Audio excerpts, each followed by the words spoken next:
Always. Okay. So welcome to this special pre-Christmas treat. This is a presentation organized jointly by JPL Center for Climate Sciences and the Libra team. Some of you know. And we have Aiden Jönsson here with us. He's a PhD student at Stockholm University. He already spent like 6 weeks at CSU in Fort Collins working 2 months with Maria Rugenstein. So he's already well connected and visiting us here today. Just a few words about you. That's your 3rd year as a PhD student. And you're researching Earth's observed hemispheric albedo symmetry and the role of clouds in maintaining it using observations and models. You completed a bachelor in mechanical engineering, super interesting, at the Technical University of Denmark, and you went on to do a master's degree in atmospheric sciences already at Stockholm. Yeah. And during your master's studies, you wrote a thesis on the interactions between atmospheric circulation patterns and Antarctic sea ice extent. That's actually relevant also. Before beginning a PhD, Aiden worked together with social scientists to provide measures of meteorological extremes for testing determinants of humanitarian aid distribution as a research assistant. If we have time, maybe you can tell us what that means. Absolutely. Cool. I think we said you would take questions during your presentations if they're pressing, and for clarification, we're aiming at 45 minutes and a little discussion afterwards. So we should have the questions online at the end, right? The online questions we do at the end. Yeah, right. Yeah, that's easier. Absolutely. I guess the point is more that it might be hard to keep the question in your brain for 45 minutes. So yeah, if it's pressing. Yeah. Okay. Is there anything else I should mention? Okay. Aiden, thank you very much for coming and enjoy your presentation. Thank you. Thank you. We will. Yeah. As Maria said, my name is Aiden Jönsson. I'm over at Stockholm University. We have a little group that's interdepartmental called the Bolin Center for Climate Research, and that encompasses a lot of geosciences, a little bit of technology. And yeah, I'd like to, of course, thank my main advisor, Frida Bender, co-advisor, Torsten Mauritzen, few other names, and also Maria for inviting me. So yeah, I'll be discussing basically the kind of published parts of my research and where it's going right now, but the ongoing results, I wish I could get it in here, but feel free to talk to me anytime about what I'm doing right now and in the coming year. Okay, so albedo symmetry, this might be the place where probably the largest number of the audience would know what it is, but still it's really good to go through what it is.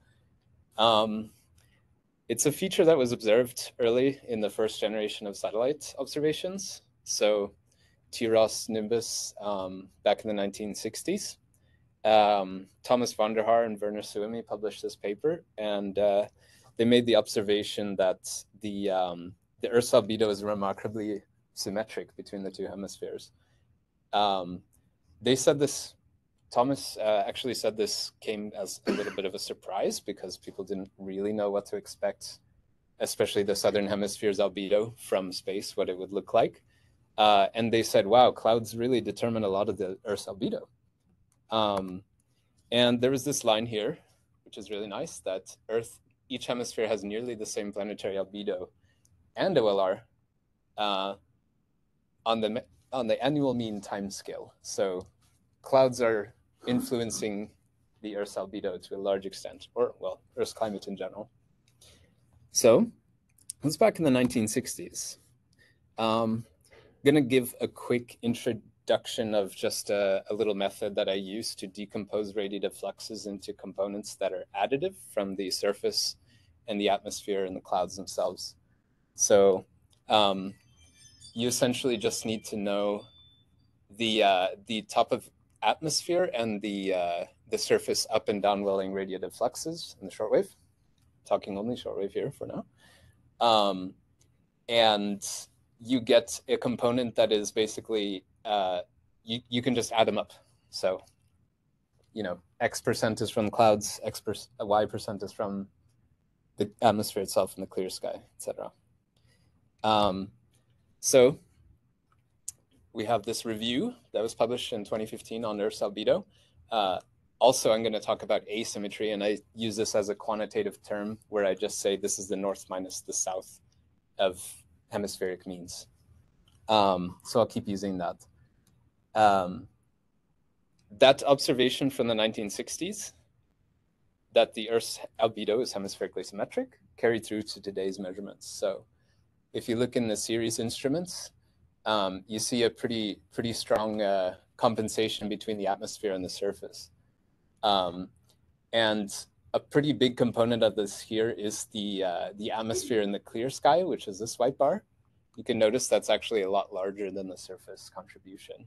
So it's not on here, but clouds would be way down here. It's this plus this. So that's down at like -6 or so. I think this study did a good job at really getting into the statistics of this. So the difference is on the order of 0.1 watts per square meter, with a pretty small deviation in the interannual.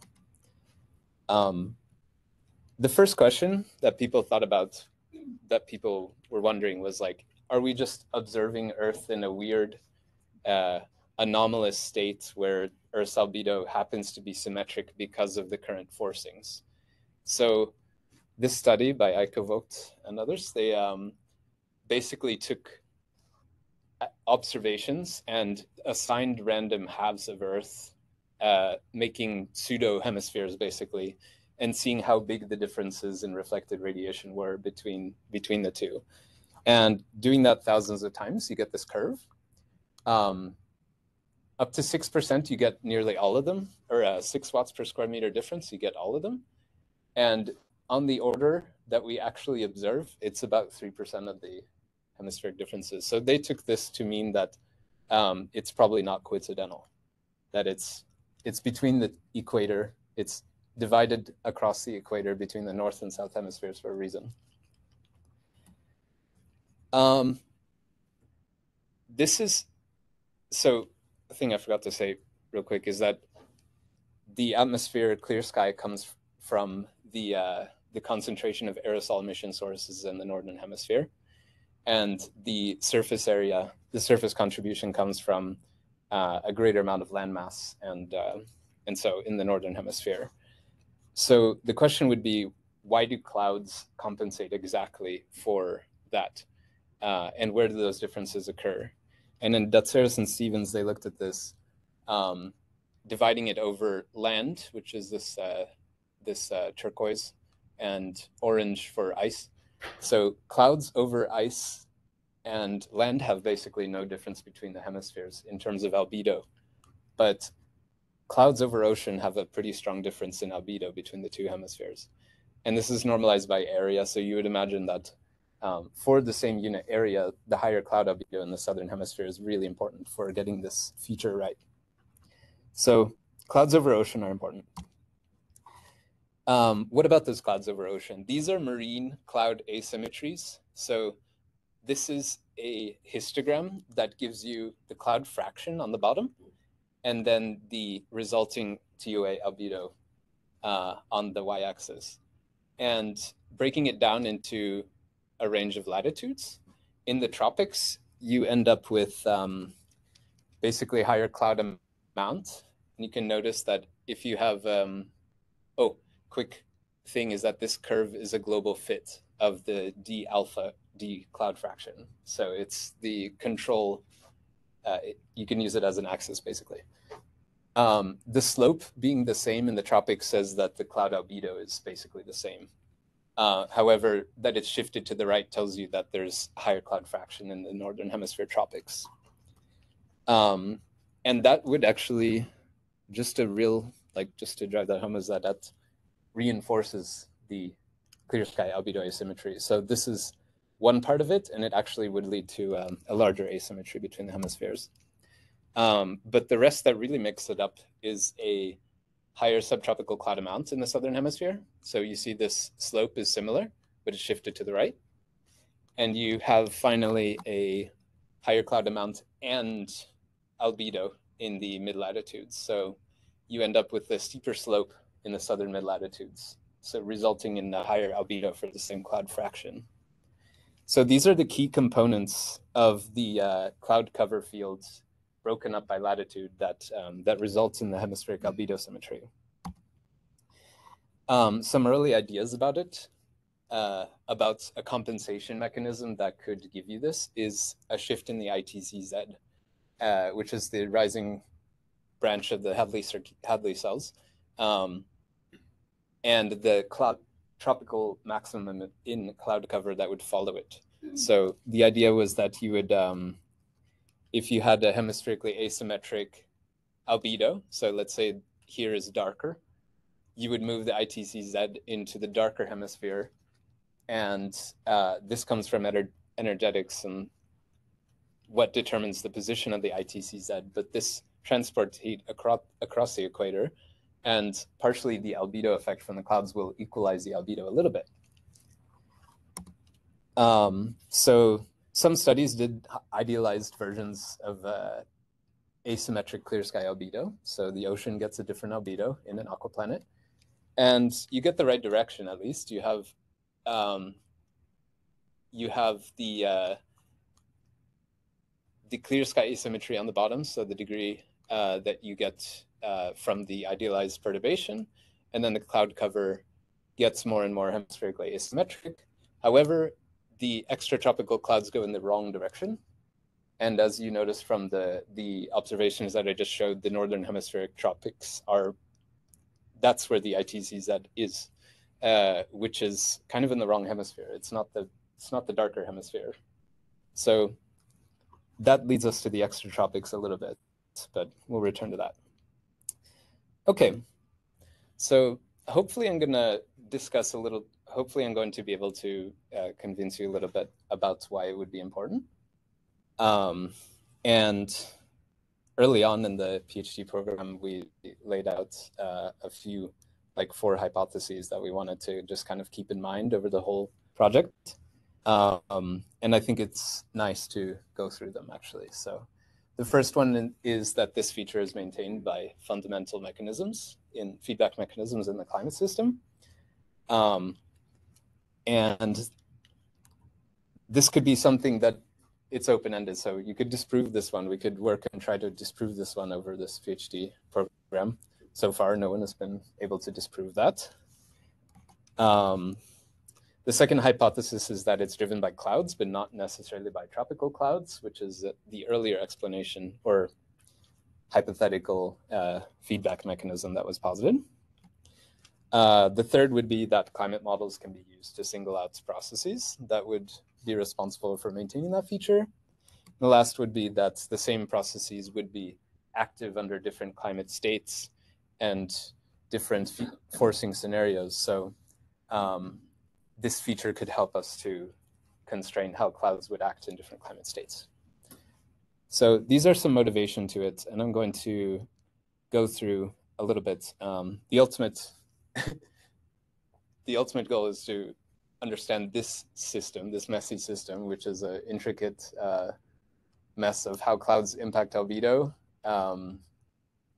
with the difference between this clear and all sky and the cloud amount and so. But this is just a general motivation, is understanding clouds on a global scale. All right, so the first year of my PhD program, I went into looking in the series EBAF, and started looking at, okay, this first hypothesis could be good to look at observations for, and that would be that we can try to detect some signals of any changes or trends within the observational record, and relate them to feedback mechanisms and go that way. So how does it look? Over the last 20 years, global changes, there are global changes in albedo in the observational record, but this asymmetry, so we have a time axis, and this is the asymmetry that I mentioned earlier, north minus south. This black line is the asymmetry on the 12-month running mean. And there's basically no change, even though the hemispheric mean, which are the blue and gold here, have some pretty clear changes over time. these dashed lines are basically monthly anomalies, or they are monthly anomalies that are superimposed on this running mean to get at what drives these differences in the interannual variability and asymmetry. So the relevant question from that was, what dominates the variability? So the point of that would be to find how this asymmetry varies over time. Are there common modes of variability, and are there restoring forces that would keep the asymmetry within that? What I did to begin with was look at composites. So I said, okay, we have these ticks that are cases of high asymmetry on the monthly mean timescale. And we take less than the 10th percentile for the southern hemisphere. So these red ticks are basically saying that the blue ticks are saying the southern hemisphere is much brighter than the northern hemisphere. And the red ticks are saying the northern hemisphere is much brighter. And then if you composite those, you end up with these maps. In the southern hemisphere brighter, these stippling indicates areas where the, you have a t-test, significant difference between the overall record and those composites. It jumped out that there was a Central Pacific increase in radiation, although it's not significant here. And there's a Central Pacific decrease in radiation here for the northern hemisphere, much brighter, which happened to be significant there. There's also this tongue here, which is the Southern Pacific Convergence Zone. That can also co-vary with states of El Nino, which is a similar pattern here. And on the other opposite, you have the northern hemisphere being much brighter during states of La Nina. So if you look at the variability in the whole series record, maybe you've done this already, but ENSO is the #1 source of variability beyond the seasonal and annual timescale. So EUF5 of the absolute reflected shortwave fluxes at the top of atmosphere, and EUF1 of the deseasonalized. So that explains 6.5% of the deseasonalized variability. So this tells us that ENSO is at least present in these cases where you have some asymmetry. If you were to just take also the EUF itself and look at the covariance field, it's asymmetric hemispherically. So it kind of makes sense that somehow you do drive the climate state into a state where it stays persistently hemispherically asymmetric for a couple months at a time. This also, by the way, works if you take these longer periods of asymmetry. So if you take this period, anytime when it stays asymmetric for many months at a time, you result in a similar pattern as well. Okay, so this tells us that at least that ENSO is present in the variability of this asymmetry time series. But the better conclusion, or the more important conclusion of this, is that it's probably the tropics. So you have a wide marine area in the tropics where if you impact cloud cover by something as strong as like the El Nino Southern Oscillation, then you can impact the asymmetry. And that's driving a lot of the hemispheric albedo differences, just also probably just from the geometric nature of being in the tropics and covering that much surface area. Okay, so feedback mechanisms. We would like to be able to detect a trend over the series, time series, and preferably in its individual components, and say, okay, we see that the surface time series is trending towards the southern hemisphere being brighter relative to before over time, and clouds do the exact opposite, and that's resulting in it. The problem is when you propagate uncertainties, you get really difficult to actually quantify these trends and see if they're anything statistically significant or not, and we can't. And Dutzeris and Stevens found the same. But these are the decomposed contributions to reflected shortwave radiation. We have the atmosphere clear itself, this green one up at the very top, which is pretty high in the northern hemisphere. And this partly comes from aerosol emission loading, which is currently pretty high compared to before. So that's one thing we would like to look out for in the future. If albedo symmetry is persisting and we're drawing down aerosols, then we might see a trend in this in the next decade or two or whatever. And then we would want to see if this red curve down here, the clouds, which is really strongly southern hemisphere preferred, also develops in the same direction to maintain that symmetry. Also, you've this so-called hiatus period, where you have not a strong signal in the Earth's energy imbalance, but after around 2013 or so, you start to see a signal in the energy imbalance. We wanted to see if there's a significant difference between those two periods that maybe you wouldn't see in the trends, but if you take the two periods and compare against each other, but there's not. Maybe the northern hemisphere is a little brighter compared to before, but it's overlapping and it's just hard to see any difference between the two periods. So hiatus or post-hiatus, if they exist, no big difference between the two.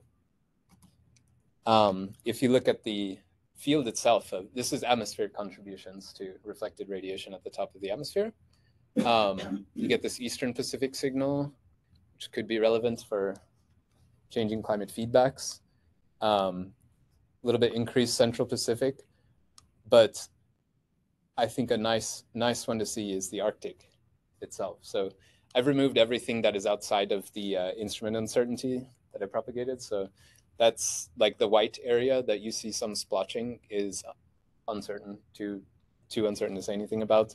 And the stippling is t-test significance, but the Arctic isn't really significant, but still it's in the right direction. So as we lose sea ice and so, it's getting cloudier in the Arctic, and that might impact to one extent the albedo symmetry, or maintain it even. Okay, so if we look back at that hypothesis, we see, all right, there's no sign of, we can't disprove this using what we have right now. There's no sign of the albedo symmetry being broken anytime right now. But it's really hard to see differences or to see any signals in the individual components of reflected radiation or albedo. Now I'm going to switch gears to models. So how does albedo symmetry look like in models, and can we use them to study this feature? So they do not reproduce the albedo symmetry well at all. So they have a range, pretty good range of like -6 watts per square meter reflected radiation up to like +6. So I have here in the triangle is a pre-industrial control, several centuries each at least. The crosses are AMIP runs, and those are single variant runs. And the vertical lines are coupled models. So you can see there's not a huge difference between the pre-industrial and the coupled for many of these. Yes? A somewhat pressing question. Yes. Seems like things are skewed toward the left side. What does that indicate physically? I think it indicates a stronger, the fact that clouds compose more of the albedo in the southern hemisphere, and there's more uncertainty in clouds. Yeah. So what you end up with is a pretty strong impact on southern hemisphere albedo. Some even switch signs when you force it with AMIP, with historical SSTs. So this is like the series overlap period, 2000 to 2014. The AMIPs are 2000 to 2017. So this one switches signs. Suddenly the southern hemisphere is brighter. Yeah, I think it's really intriguing that you can have such a large difference between SST and coupled, and that points to a really strong role of the ocean in these. Okay. What about if you have an unforced climate? Here are 34 CMIP6 models. This is the spread of asymmetry among them. If you take, these are the time means, and then these wings, the whiskers indicate the interannual variability. So that's the mean on the interannual. However, if you take 15-year periods, if you say, like, I want to jump into Earth's climate and observe Earth for 15 years at a time, the chances are that you will land within about this much, this 0.23 wells per square meter of the overall several century mean asymmetry of that model, which I think is a neat aspect, saying that even if the model is asymmetric, it prefers to stay very close to the asymmetry, to its own hemispheric differences, and it varies very little from there when it's unforced. We're in a forced climate though, so that's one problem. So that at least tells us something about the models, that if they're preferring to stay close to that, then there might be some use there. Okay, so I'm going to go on to clouds and models. The feedback, this other hypothesis that was related to models, or that is actually, I'm going to relate it to models, but it's not necessarily there. The feedback is driven by clouds, but not necessarily tropical clouds. So here I go into a little bit of the role of clouds outside of the tropics. So the hemispheric difference in albedo in models is determined mostly by the mid-latitude asymmetry. So here's series EBAF, symmetric. This is the overall hemispheric asymmetry, and this is the mid-latitude asymmetry itself. You see that models follow a line just saying that if the mid-latitude has a bias in albedo, it falls on that line in terms of the hemispheric or the asymmetry of that model that it prefers to be in. And this is always basically when you have this positive asymmetry, the southern hemisphere is too dark and the mid-latitudes don't have enough clouds. And if you have a negative asymmetry, it's basically saying the southern hemisphere is too bright.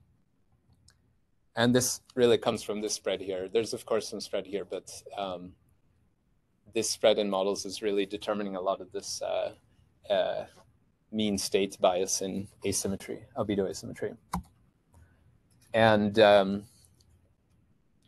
did a similar method of just looking at variability in the models. And basically, if you have a tropical bias, this is going to introduce way too much variability in your asymmetry time series. So models that overestimate tropical albedo, basically because of that control, and is that? Oh, yeah. If you have any variability in clouds in the tropics, it will impact this hemispheric, asymmetry time series pretty strongly. And you could see also in those models that many of them have overly strong ENSO covariance on reflected radiation, or they just have basically mean state. Yeah, and an interesting thing about variability in the asymmetry in the models is if you have to average across 3 variants for the series overlap period. If I say I just want to look 2000 to 2014, if you look at one variant with a coupled model, it's way too much variability. It's not close, and you have to average over 3 variances and remove tropical variability basically to actually get to the amount of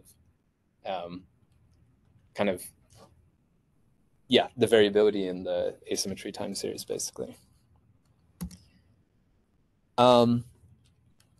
What would the models say about trends in the albedo asymmetry that degree over this overlap period with series?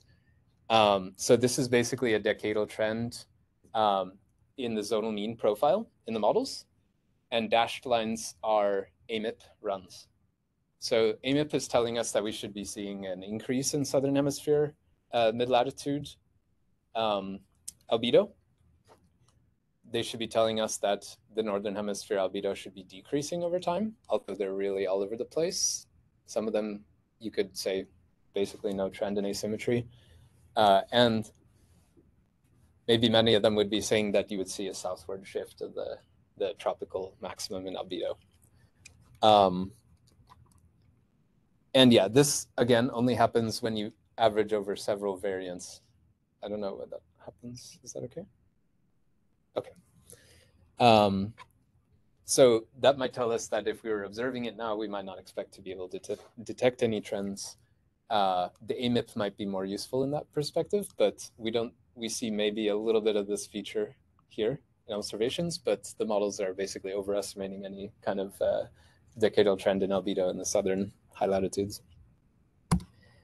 Okay, so relating back to these hypotheses, not necessarily by tropical clouds.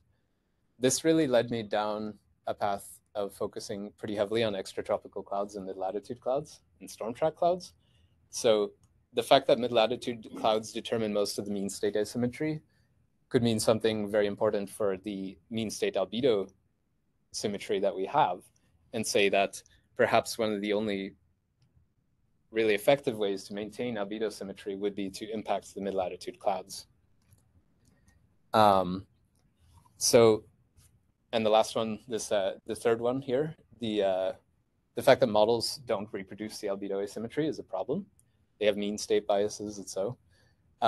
However, they stay very close to their hemispheric differences. So I'm trying to be careful when working with models, and I think I use them mostly as a conceptual in terms of relative change, and then try to think about each time I take a look at how model asymmetry is evolving, try to relate it to the mean states and say, okay, is it just because there was more albedo to begin with that you lose some, more clouds to begin with that you lose some, etc. Okay. So this is the part where I hopefully convince you a bit about why it's important, why it's actually relevant to study this feature at all.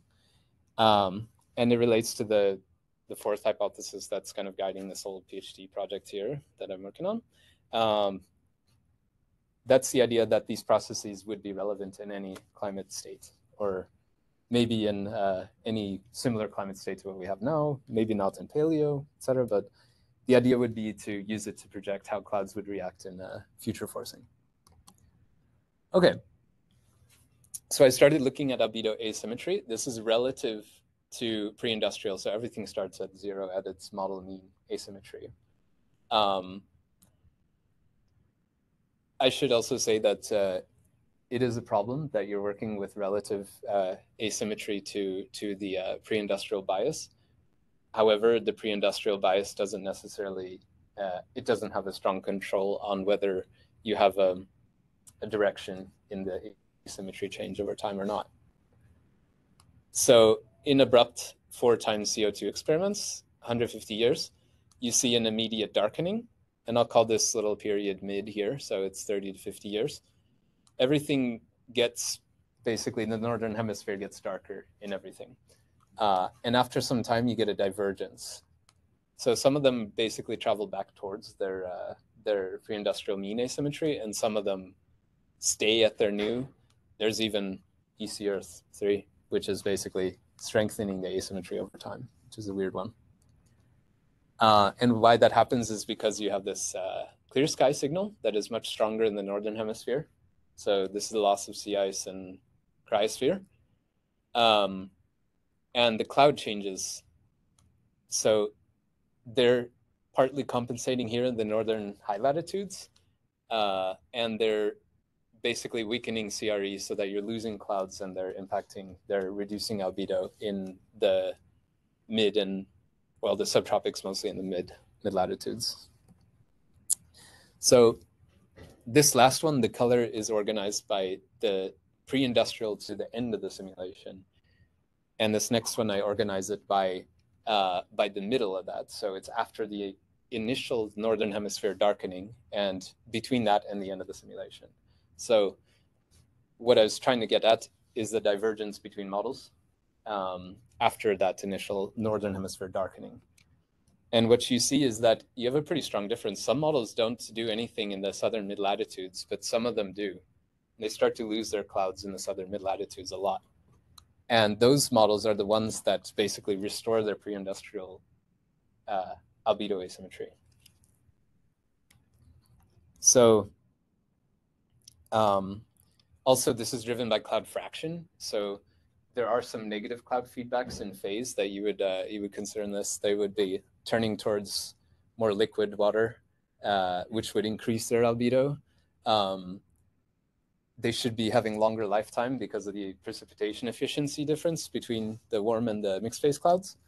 But nevertheless, the fraction is winning out, and the cloud amount is reducing pretty drastically in these models. I'm going to introduce a little conceptual thing about what I think is the best way I can explain the kind of albedo symmetry as a constraint for feedbacks. So if you have this albedo phase space where you have a northern hemisphere albedo and a southern hemisphere albedo, this line of symmetry, if everything is relative to before, say, 0, this is the line of symmetry. So let's just say that albedo symmetry is going to be maintained. It has to travel on that line. So that would be going down this direction. And if you don't have this constraint, then albedo is free to change in each hemisphere, kind of away from this line. If you look at what that would be in a kind of equivalent amount of extra absorbed solar radiation, then this line, this diagonal line, is basically the path of strongest change. So it's just telling you that if you have a requirement to have albedo be symmetric between the hemispheres, it's going to be a stronger change possibly with albedo, but it matters how it's going to be maintained. So to look at that, here are the models from before, the same ones from the abrupt 4 times CO2 experiments. Everything, this is the mid difference, so it's after 50 years basically. Everything shifts to the left, so the southern hemisphere doesn't see as drastic a change in northern hemisphere albedo. So now everything is relative to before. The southern hemisphere is darker. But after some time, some of these models travel back down that line of symmetry. They go directly returning to close to their pre-industrial asymmetry. And these colors are the estimated shortwave cloud radiative feedback strengths of those models. So we see that some models that stay pretty high up here, close to their pre-industrial mean albedo, of course, they have more negative shortwave cloud feedbacks. And the ones that restore asymmetry, at least in the most effective way, they're quite strongly positive shortwave cloud radiative feedbacks. Yeah. Sorry, maybe it's not super urgent, but no problem. Is that related to the pre-industrial frequency of liquid versus ice clouds? Mm. You know, if it's more positive, could it be that those were already liquid clouds versus the ones that were negative were ice clouds and became liquid clouds? I would imagine, yeah, but I haven't actually quantified exactly that. I looked at the CRE bias from before pre-industrial, and it has a little bit. So basically the cloud fraction, the ones that have the most cloud lose the most, which is neat. But the albedo effect is different because partly they're also tuning to maybe compensate for the overestimated cloud fraction. So what they do is they say, whatever I need to do to get the clouds to be dim enough so that the overestimated cloud fraction doesn't introduce a huge albedo bias. But so it's difficult to look at there. But yeah. Mm. Yeah, phase is interesting. Yeah. Yeah, I'm going to keep that in mind for later. Okay. So if you just take a quick, mathematical, the difference in albedo asymmetry, which is this delta HD, it's just hemispheric difference. So that's asymmetry, is made up of the clear sky difference and the CRE difference. Oh, that should have been negative. Yeah. So if you introduce the requirement that the perturbation has to be 0 in the hemispheric albedo asymmetry, then the clear sky and the CRE have to be the same amount. Oh, there's the negative. So in the models, you have this unanimous clear sky difference. So everything shifts towards the towards the left. And this is a mean line of asymmetry for the clear sky difference that the clouds have to match. And anything in this direction is symmetry maintaining. So this is the difference in the cloud radiative effect in each hemisphere after forcing.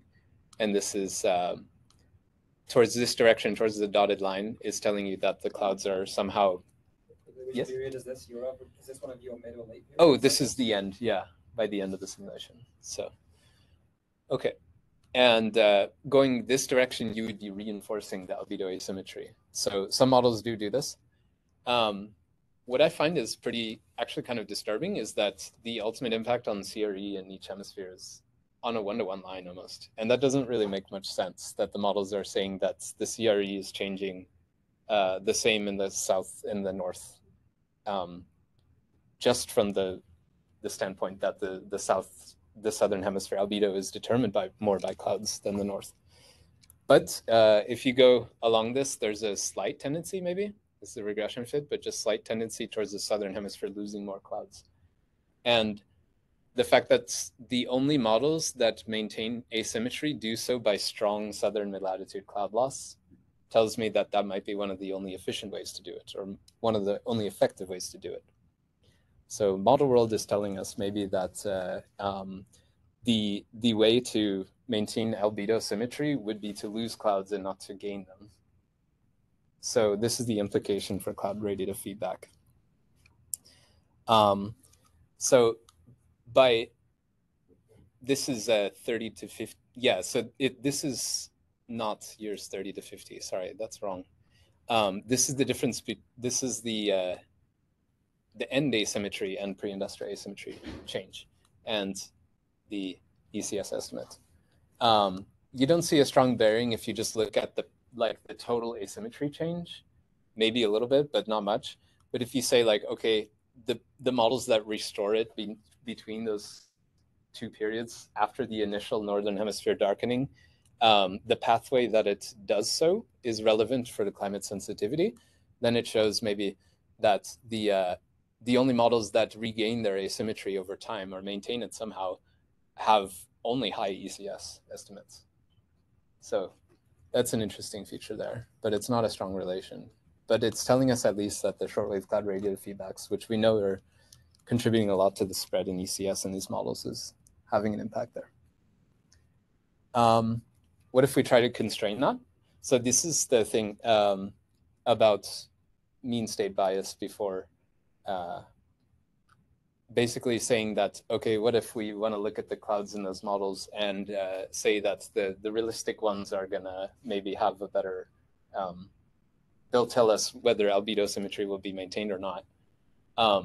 This is the present day mean, and the pre-industrial mean are like over 99% explained by that. So they're very close to each other.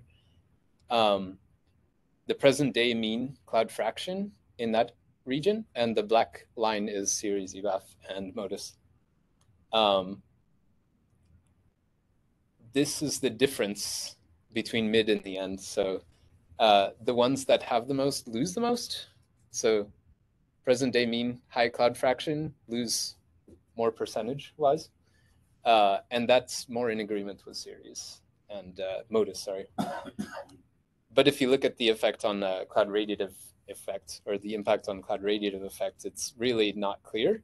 And you get a pretty big range of models that have some mid-latitude clouds that are the ones that are losing more.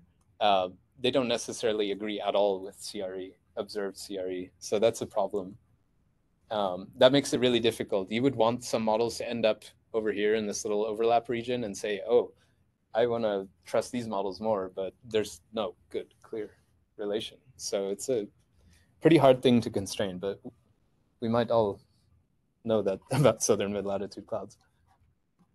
Okay, so to summarize, yeah, the main goal is to try and understand this albedo symmetry feature and say, is it maintained, is it not, and by what mechanisms, if so?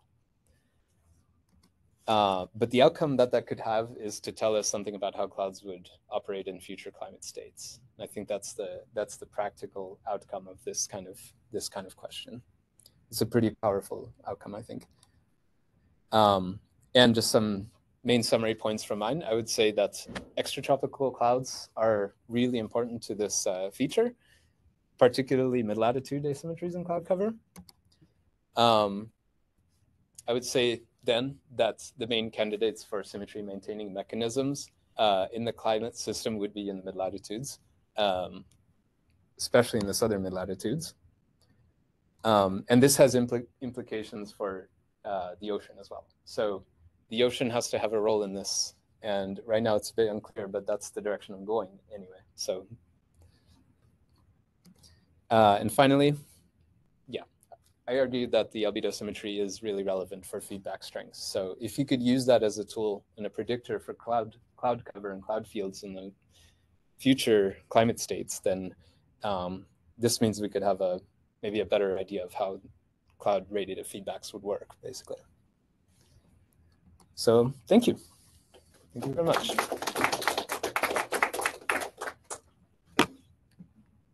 Thank you so much. That was awesome. Cool. Do we have any questions?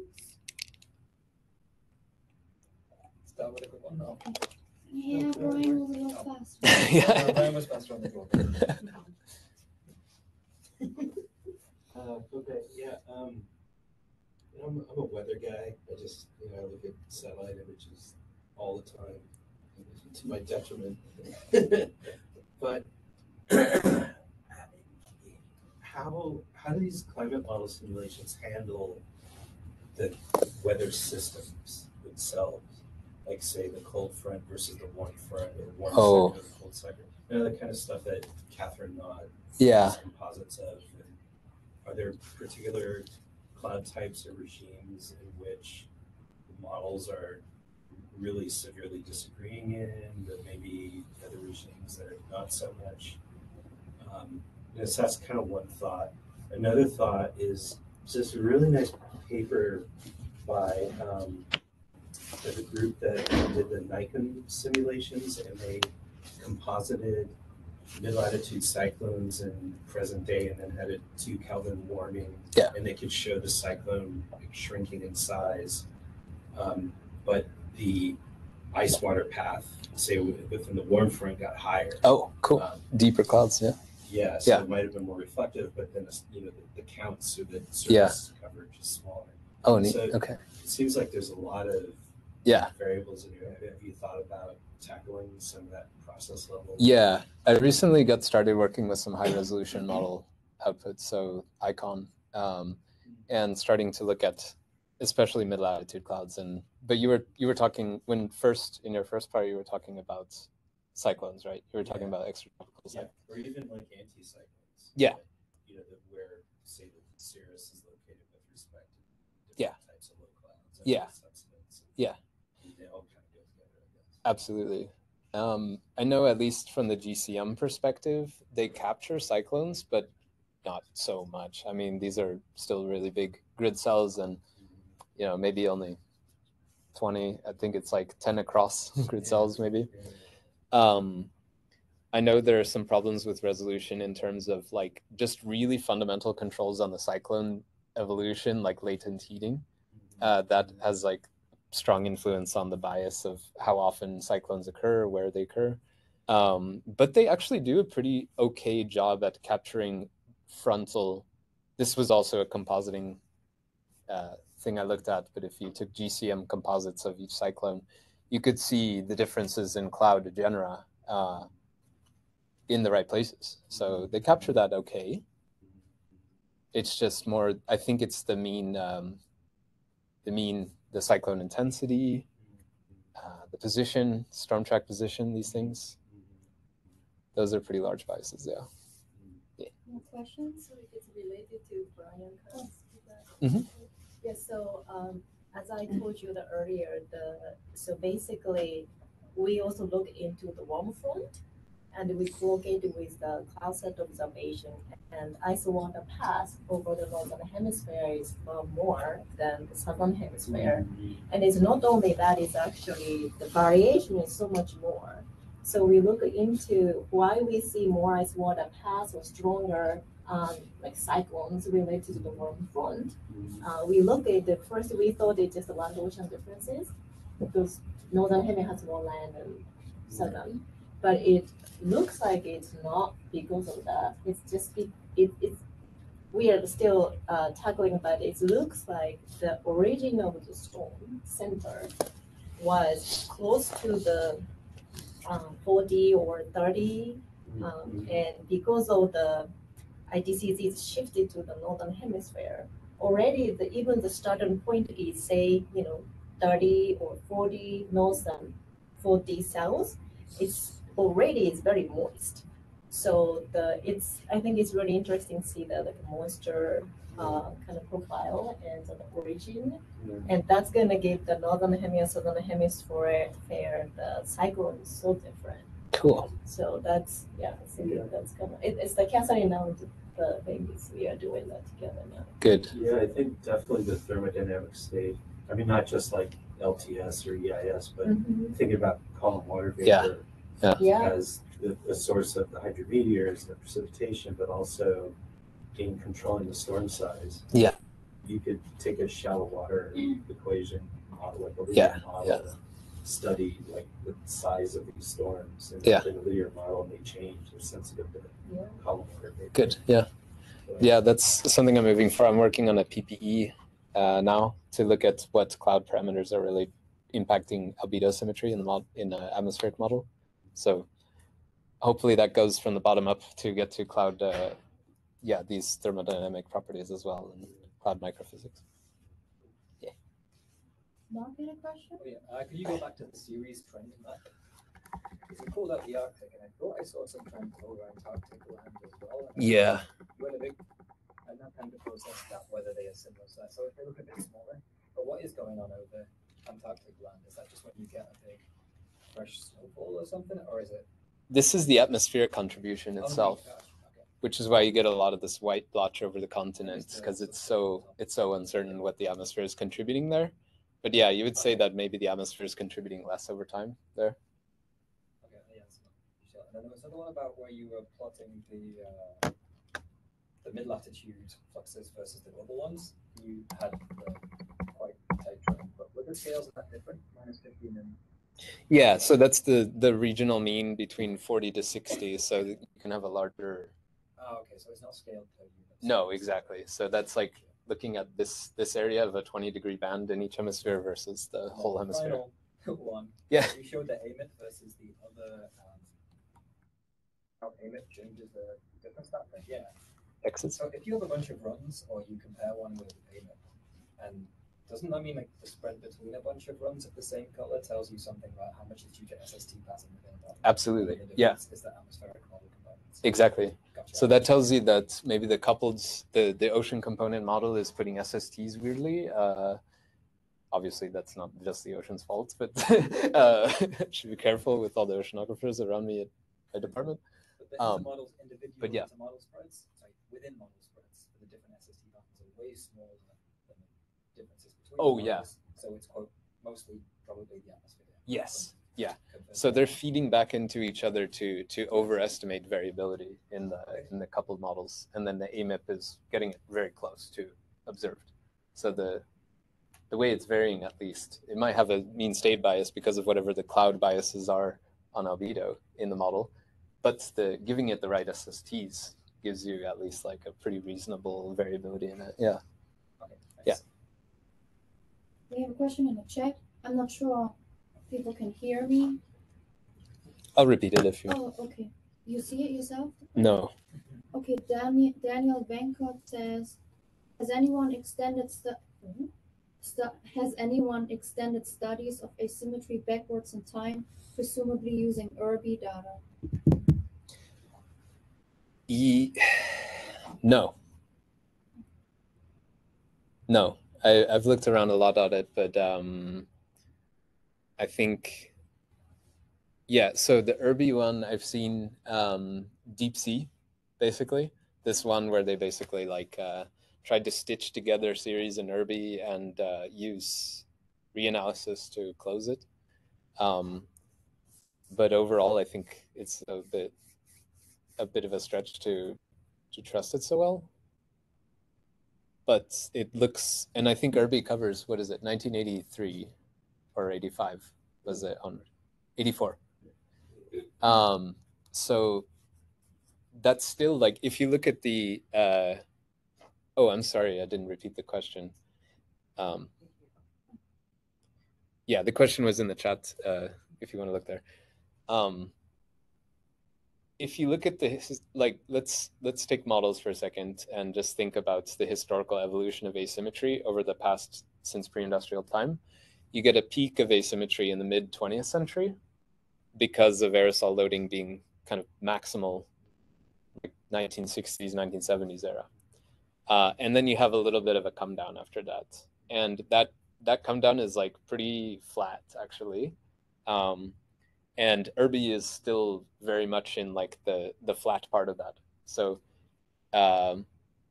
it seems like if you had, it could be either or. If albedo symmetry were totally coincidental and we just observed it at the right time with the aerosol loading being at the current state, then Irby wouldn't really help us. It wouldn't tell us whether it was hugely different during that time period or not. But yeah. But it's a good question. Yeah. If there's nothing, we should look into it. Yeah. Yeah, that's the, okay. Yeah. Is there anything else online you want to do? No. I thought there were more, yeah, in here. Yeah. I think you have a figure, your conclusion is the cloud fraction is the main driver.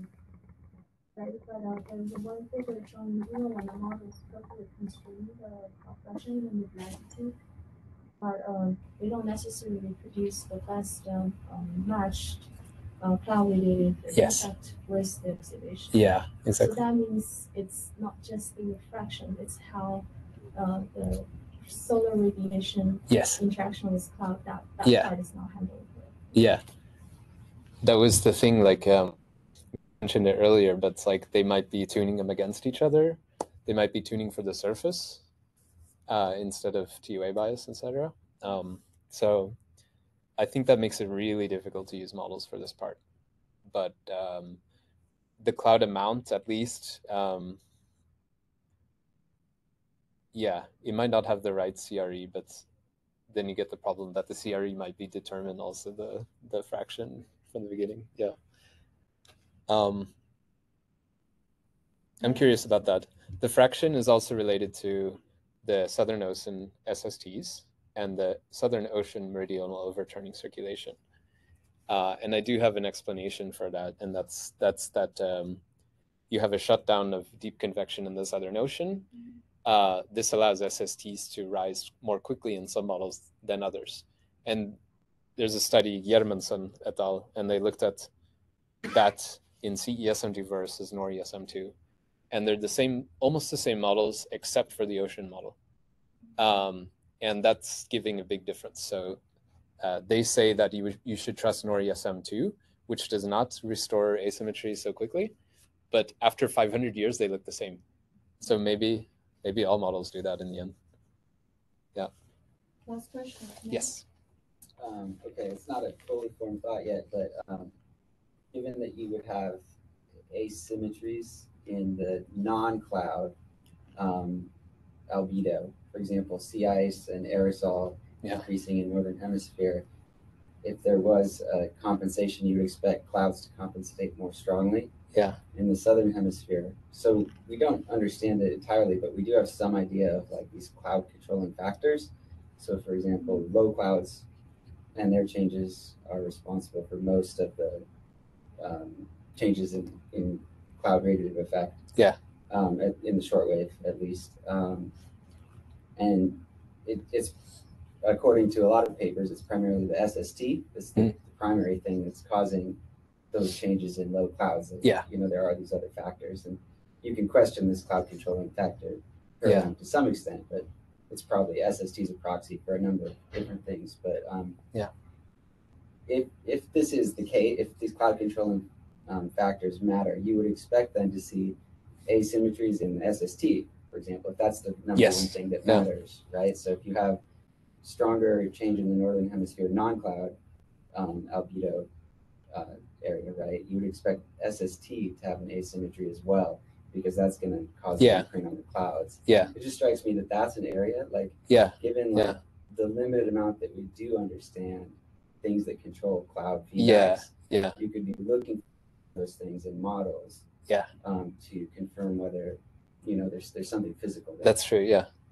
I think that's a good, Maria Rugenstein, who I've been working with in Colorado, she's a pattern effects person, so she's strongly concerned about the SST pattern with warming and so. And like we would maybe on the near term we'd expect that southern hemisphere SSTs don't change as quickly as northern hemisphere, but and that might imply the cloud change is not as strong in the southern hemisphere, which would maybe not maintain it.